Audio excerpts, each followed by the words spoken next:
একটা জিনিস সুবিধা হচ্ছে মেশিনটা স্টার্টটা নিজে করতে হয় এবং অফটা অটো সেন্সার করা আছে, অটোমেটিক অফ হয়ে যায়। যখনই আমি নিচে স্টাপে চলে আসবো যে পাদে নিতে, তখন অটোমেটিক এটা স্টপ হয়ে যায়, যার জন্য কোনো বড় কোনো অ্যাক্সিডেন্টের ভয় থাকে। প্রথমে আমি স্টেপ দিয়ে এইভাবে উঠলাম, উঠে করে আমি জায়গায় দাঁড়ালাম। এবার আমি এইখানে ধরার থেকে যখন আমি কাজ করবো মেশিনটা, তখন আমি ওয়ার্কআউট করতাম, তখন আমাকে এখানে ধরবো। এই জায়গাটা ধরলে একটা সেন্সার, এখানে আমার সব কিছু ক্যালোরি, পালস রেট, এটা কাজ করার মধ্যে আমার পালস রেটটা এখানে উঠে আসে। আমার পালস রেট কত, মানে এখন হচ্ছে 68, 70, সেটা এখানে দেখা যাচ্ছে।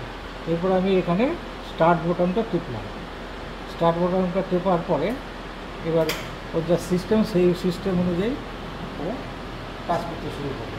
এবং আমি যেভাবে একটা মানুষ সিঁড়িতে ওঠে সেইভাবে এই স্পিডটা নিজের ক্যালকুলেট করে যেখানে পাওয়া যায় প্রথমত অল্পই করা ভালো।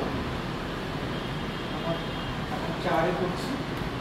যেভাবে আমি একটা মানুষ সিঁড়িতে ওঠে ঠিক সেইভাবে অন্যভাবে সিঁড়িতে ওঠে।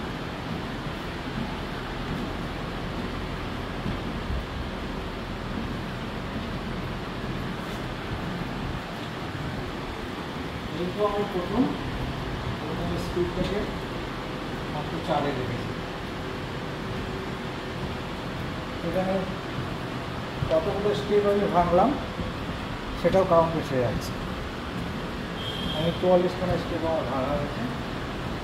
আমার ওখানে পালস 70, সেটা হচ্ছে ক্যালোরি 1 ক্যালোরি বার্ন হয়েছে, টাইম সেটা হচ্ছে। এবং কমিয়ে দিলাম, স্টপ করি।